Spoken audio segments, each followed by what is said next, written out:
Você vai aprender física, eu garanto.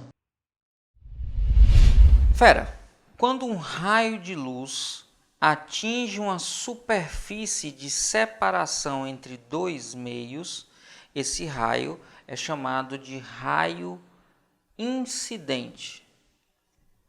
O ângulo formado entre esse raio e a normal à superfície é chamado de ângulo incidente. Essa reta normal forma 90 graus com o ponto na superfície. Essa interface entre faces junto aos dois meios é chamada de dióptro. Quando é uma superfície plana, é chamado de dióptro plano. Se esses dois meios têm a mesma vergência, o raio de luz passa como se não existisse essa interface. Agora, se houver uma diferença na vergência entre os dois meios, lembrando que o índice que mede essa vergência é chamado índice de refração. Na verdade, eu estou falando de vergência, mas eu deveria estar falando de refringência. Então, de novo, se esses meios têm a mesma refringência, aí eu passo direto como se não existisse a interface. Agora, se eles tiverem refringências diferentes, ele vai sofrer um desvio. E a refringência é uma comparação entre a velocidade da luz no vácuo, c, e a velocidade da luz no meio. Ora, como a velocidade da luz no vácuo é o limite superior da velocidade, v é sempre menor do que c, exceto quando o meio for o próprio vácuo, que dá então igual. Logo, esse índice n é sempre um valor maior ou igual a 1. Quando eu estou passando de um meio A para um meio B, e o raio que emerge dessa interface se aproxima da normal, formando um ângulo que a gente chama de ângulo de refringência, que é menor do que o ângulo de incidência. Se o ângulo I é maior que o ângulo R, isso significa que o meio onde está o raio incidente é menos refringente. Onde o meio é mais refringente, o raio se aproxima. Então, nesse caso, o índice de A, que é onde está o incidente, é menor que o índice de B. Cuidado agora. Se o raio incidente, ao emergir no segundo meio, se afasta da normal, formando um ângulo agora maior em relação à normal que o ângulo de incidência, se ao comparar I com R, é o R que é maior, isso indica que o meio 2 é menos refringente. Então, ao comparar o índice de A com o índice de B, onde o ângulo é maior, o índice é menor. Muita atenção e cuidado com isso. Por quê? Porque eu não posso dizer que o ângulo e o índice são diretamente proporcionais, porque não são. O que é proporcional de forma inversa é o seno do ângulo. Então, o índice do meio A vezes o seno do ângulo formado com a normal na incidência é igual ao índice de B vezes o seno do ângulo formado com a normal no segundo meio, que é R. Então, o seno do ângulo e o índice de refração é que são inversamente proporcionais. Aí, atenção, se eu olhar N e comparar com o seno do ângulo, onde N é maior, o seno do ângulo é menor. Aqui eu também tenho uma relação entre N e V, já que C é uma constante. Como V aparece no denominador, quanto maior V, menor N. É uma relação inversa. Então, se eu estiver comparando N com a velocidade no meio, a relação é inversa. Onde N é maior, V é menor. Então, o índice é inversamente proporcional ao seno do ângulo e é inversamente proporcional à velocidade de propagação. Logo, o seno do ângulo e a velocidade de propagação no meio são diretamente proporcionais. Quando eu tenho o contrário agora, comparando N, o seno do ângulo e V. Quando eu tenho um índice menor, se eu tenho meio menos refringente, eu vou ter um ângulo maior e vou ter o seno desse ângulo também maior. E nesse meio a velocidade de propagação também vai ser maior. Aí atenção e cuidado, se o índice diminui, o seno do ângulo aumenta e a velocidade aumenta. De novo, N, que é o índice de refração, e o seno do ângulo são inversamente proporcionais. N e a velocidade de propagação são inversamente proporcionais. E seno do ângulo e velocidade são diretamente proporcionais. Se o raio se aproxima da normal, isso significa que ele passou por um meio mais refringente e a velocidade diminuiu. Se o raio se afasta da normal, significa que ele passou por um meio menos refringente e a velocidade aumentou. Atenção e cuidado apenas quando o raio incidir perpendicularmente à superfície. Se o raio incidir perpendicularmente à superfície, ele será refratado também de forma perpendicular. E aí eu não tenho como saber a relação entre os índices, a não ser que eu saiba informações sobre a velocidade de propagação. Mas sempre que a incidência formar 90 graus, também vou formar 90 graus com a superfície. É o mesmo que dizer que se o raio incide sobre a normal, se o ângulo I é igual a zero, ele vai sair também sobre a normal, o ângulo I e o ângulo R são zero. Então, quando I for 0 grau em relação à normal, isso faz com que R também seja 0 grau em relação à normal. Anote isso aí e acompanhe exemplos. E aí, fera, já merece seu like? Então cai matando aí nesse like e já sabe, se tiver dúvida, deixa nos comentários que eu respondo.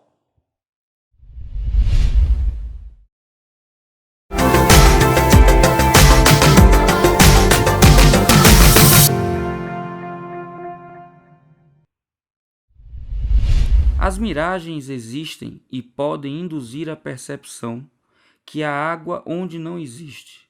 Elas são a manifestação de um fenômeno óptico que ocorre na natureza, na atmosfera. Esse fenômeno óptico é consequência da... Ora, quando o solo está aquecido, as camadas próximas do solo têm uma alteração da sua densidade por conta do aquecimento e começa um deslocamento de ar que a gente chama de convecção. Então, o que acontece é que você tem diversas camadas de ar diferentes, cada uma dessas camadas com uma densidade também diferente. Isso significa que também vai haver uma refringência diferente para cada uma dessas camadas.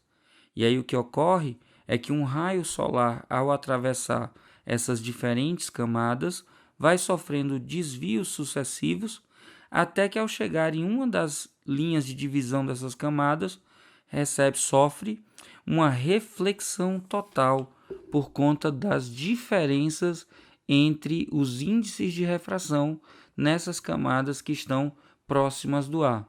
Então a gente está falando de um fenômeno diretamente ligado aos índices de refração das diferentes camadas de ar próximas ao solo aquecido. Então a gente vai saber que o fenômeno óptico principal é a refração, que desvia os raios até que aconteça uma reflexão total que dá origem à miragem. Vamos para as alternativas para ver o que é que elas dizem. Na primeira ele diz: a refração da luz na camada de ar próxima do chão quente. Opa, a gente já sabe que a miragem está diretamente relacionada com isso. Vamos ver se alguma das alternativas fala sobre reflexão total. Na letra B ele diz: reflexão da luz ao incidir no solo quente. Cuidado, não é no solo quente. A reflexão acontece nas camadas de ar próximas ao solo. Cuidado. C. Reflexão difusa da luz na superfície rugosa. Cuidado de novo. Não é na superfície rugosa do solo. Acontece uma reflexão no ar por conta das diferenças das camadas que têm refringências diferentes. D. Uma dispersão da luz. Pare de ler. E. Difração da luz nas camadas de ar. Não é difração. É uma reflexão total por conta da refração que acontece nas camadas e por conta da diferença dos índices de refração. Então veja que as alternativas todas são erradas, exceto a letra A, que fala sobre a refração e sobre as camadas de ar quente. Daí, a única alternativa coerente é a da letra A de aprovação. Aprovação que é seu destino, fera. Vamos juntos. Fera, a gente pode ver de forma simplificada um corte de olho e imaginar que aqui na frente do olho a gente tem uma lente do tipo convergente. Mas atenção, por conta dos músculos que prendem essa lente, a gente pode ter uma mudança na vergência. A lente pode se ajustar para ver coisas que estão próximas e coisas que estão distantes. O ponto próximo fica a 25 centímetros no olho normal e o ponto distante ou ponto remoto fica infinitamente distante. E o que acontece é que a vergência dessa lente no olho, ela se ajusta para que a luz que chega no olho vá incidir sobre a parte sensível no fundo do olho, que é a retina. Essa lente ajustável é a parte do olho que a gente chama de cristalino. Quando a gente tem um olho com miopia, a gente tem um excesso, atenção à palavra, excesso de divergência. Por isso que eu coloquei aqui como se fosse uma lente muito maior, tá vendo? Em relação ao olho normal, eu tenho uma lente maior para dizer que tem mais vergência. E aí o que é que acontece? Quando eu tenho um olho com mais vergência, eu tenho dificuldade para enxergar o que está longe, porque o que está longe converge para antes da retina e na retina se forma uma borra ou mancha. Então, quando a gente fala de olho com miopia, eu tenho um excesso de vergência. Ora, tendo um excesso de vergência, eu tenho dificuldade para focalizar o que está longe. Então, dificuldade para o ponto remoto, para o que está longe. E qual é a correção? Ora, se eu tenho muita vergência, eu acrescento o oposto da vergência. Eu coloco uma lente oposta à lente convergente. Eu coloco uma lente divergente. Então, a correção da miopia com lente divergente. É por isso que quando você faz o exame do olho e vai fazer óculos para miopia, o grau aparece com sinal negativo. Isso é uma indicação de que a correção usa uma lente divergente. Na hipermetropia acontece o oposto. Veja aqui que eu coloquei um desenho menorzinho do que o olho normal para indicar que eu tenho falta de divergência. Então, um olho com hipermetropia, ele não consegue convergir direito os raios, porque há uma falta de divergência. E aí, se eu tenho uma falta de divergência, o que está perto é mais difícil de ser visto. Então eu tenho uma dificuldade para o que está perto do olho. Por isso que pessoas com miopia aproximam para poder enxergar melhor, porque tem dificuldade com o que está longe, e pessoas com hipermetropia afastam para poder enxergar as coisas, pois tem dificuldade com o que está perto. Se a hipermetropia é uma falta de divergência, para fazer a correção eu tenho que acrescentar vergência. Então eu coloco uma lente convergente. A hipermetropia tem correção com lente convergente. Muita atenção, principalmente a olhar crianças. Se ela precisa aproximar o livro para poder ler o que está no livro, se ela senta muito perto da TV ou da tela, ela pode estar com dificuldade para ver o que está longe. É possível que ela tenha miopia. Agora, se ela precisa afastar do rosto o livro para poder ler, se ela precisa estar longe do que ela quer observar, atenção, porque ela pode estar com dificuldade para ver as coisas próximas, ela pode estar com hipermetropia. Um olho normal vê bem de 25 centímetros, que é o ponto próximo, até algo que está infinitamente distante, que é quando você olha para o horizonte, aquela cara de paisagem que o olho fica observando que está muito distante. Na miopia, você precisa aproximar as coisas porque tem dificuldade para ver longe, e na hipermetropia, você precisa afastar as coisas por dificuldade para ver perto. Na miopia, eu tenho um excesso de divergência que eu corrijo com a lente divergente. Na hipermetropia, eu tenho falta de divergência e aí por isso eu uso lentes convergentes. Atenção e cuidado, porque quando a gente fala de astigmatismo,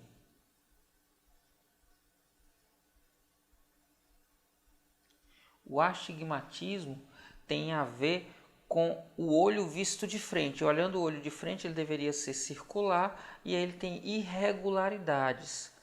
Aí eu nem corrijo com lente convergente, nem corrijo com lente divergente, nem convergente, nem divergente. O astigmatismo é uma dificuldade por conta do olho não ser corretamente esférico. E aí eu corrijo ele com lentes do tipo cilíndricas. Então, astigmatismo tem correção com lentes cilíndricas. E uma coisa interessante para você saber se você tem ou não astigmatismo é que informações com paralelismo, por exemplo, linhas paralelas ou aqueles cortes xadrezes, quando você tem linhas paralelas ou quadriculadas, você fica incomodado porque essas linhas parecem estar se movimentando ou não estar bem encaixadas. Isso se dá por conta exatamente da imperfeição da circunferência do olho. Uma outra coisa que é interessante é que numa foto você consegue ter uma noção se a gente está falando de correção com lente divergente ou com lente convergente. Quando a gente olha um olho normal sem óculos na frente e compara com uma pessoa usando óculos e olha que o olho está pequenininho, apertado, quando a gente tem um zoom, como o pessoal brinca, zoom, um olhinho pequeno, a gente está falando de alguém que está usando lente divergente. Quando a gente tem o zoião, que é aquele olho grandão na foto, a gente está falando de lente convergente. Então, se você tiver aqui uma pessoa usando óculos e quando você olha para ela, o olho parece bem apertadinho, aquele olho bem pequenininho dentro do óculos, provavelmente a lente dela é uma lente que diminui o olho, é uma lente divergente. Agora, se você estiver olhando e ao observar através do óculos, a impressão é de que o olho está maior do que o normal, desproporcionalmente grande, aquele olhão ou aquele zoião, Isso significa que eu estou usando uma lente do tipo convergente. Então, ao observar fotos de família, pessoas com óculos, perceba que se o olho está menor que o normal dentro da lente, essa lente é divergente, a pessoa tem miopia. Se o olho está maior do que sem o óculos, a lente é convergente e pode ser indício de hipermetropia ou do que a gente chama de presbiopia. A presbiopia ou vista cansada ocorre nas pessoas normalmente com 40 anos ou mais. Ela está relacionada ao endurecimento do cristalino e à fragilidade dos músculos que mexem com ele. E aí essas pessoas também têm dificuldade de divergência, também têm dificuldade para perto e corrigem com lente convergente. Perceba que pessoas com mais de 40 anos, talvez seus pais, tios, avós, elas quando vão olhar alguma coisa sem óculos, elas tendem, tá aqui o rosto, elas tendem a afastar as coisas para poderem enxergar melhor. Inclusive algumas pessoas que quando jovens têm miopia, precisam quando mais velhas usar lentes bifocais, de 2 focos, que é exatamente uma para corrigir a miopia e outra para corrigir a presbiopia. Algumas pessoas dizem que têm óculos de leitura, lembra que a leitura é para perto. Esses óculos de leitura normalmente são necessários depois dos 40 anos por conta da presbiopia. Tranquilo? Anote isso aí e veja exemplos. Entre os anos de 1028 e 1038, Alhazen escreveu sua principal obra, o Livro da Óptica, que com base em experimentos explicava o funcionamento da visão e outros aspectos da ótica, por exemplo, o funcionamento da câmara escura. O livro foi traduzido e incorporado aos conhecimentos científicos ocidentais pelos europeus. Na figura retirada dessa obra, é representada a imagem invertida de edificações em um tecido utilizado como anteparo. Se fizermos uma analogia entre a ilustração e o olho humano, o tecido corresponde a.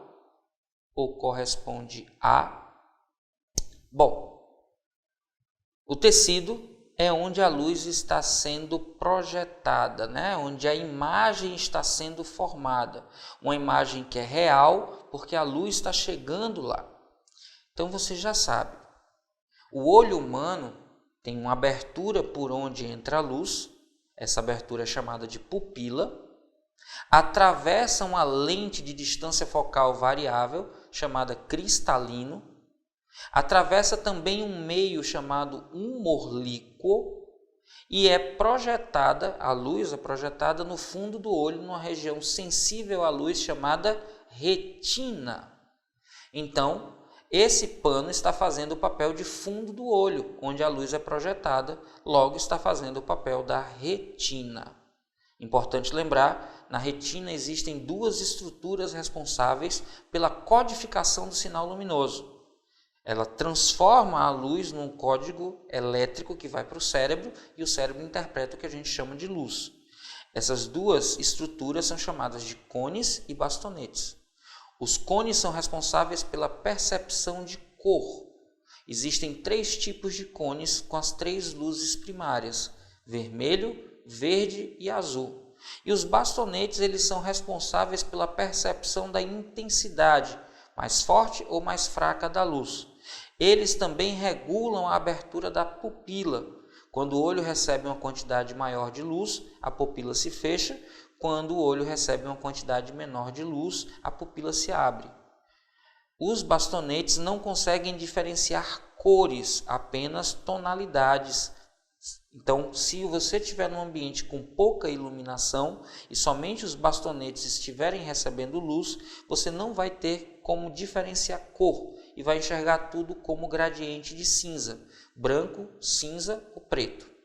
Mas é o fundo do olho, na retina, que a luz se projeta e forma as imagens. E era só isso que você precisava para resolver essa questão. Alternativa correta, letra B, B de boazinha, de fácil, de bem tranquila. O avanço tecnológico da medicina propicia o desenvolvimento de tratamento para diversas doenças, como as que estão relacionadas à visão. As correções que utilizam laser para o tratamento de miopia, atenção, grife e destaque miopia, lembrando que o olho míope tem dificuldade por excesso de divergência. De novo, por excesso de divergência. E a correção para miopia utiliza lentes divergentes. Registre isso. São consideradas seguras até 12 dioptrias. Dependendo da espessura e curvatura da córnea, para valores de dioptria superiores a esse, o implante de lentes intraoculares é mais indicado. Essas lentes, conhecidas como lentes fácicas, são implantadas junto à córnea, antecedendo o cristalino. Lembra que o nosso cristalino funciona como uma lente convergente e que o olho míope tem excesso de divergência. Ele converge muito. Então a gente vai ter que colocar uma lente divergente, sem que esse precise ser removido, formando a imagem correta sobre a retina. O comportamento de um feixe de luz incidindo no olho que possui um implante de lentes fácicas para a correção do problema de visão apresentado é esquematizado por... Ora, primeira coisa que a gente tem que lembrar é que a lente que vai corrigir miopia é divergente. Então, raios paralelos que passem por essa lente sofrerão divergência, vão estar se afastando. E segundo, a gente tem que lembrar que o cristalino é uma lente convergente.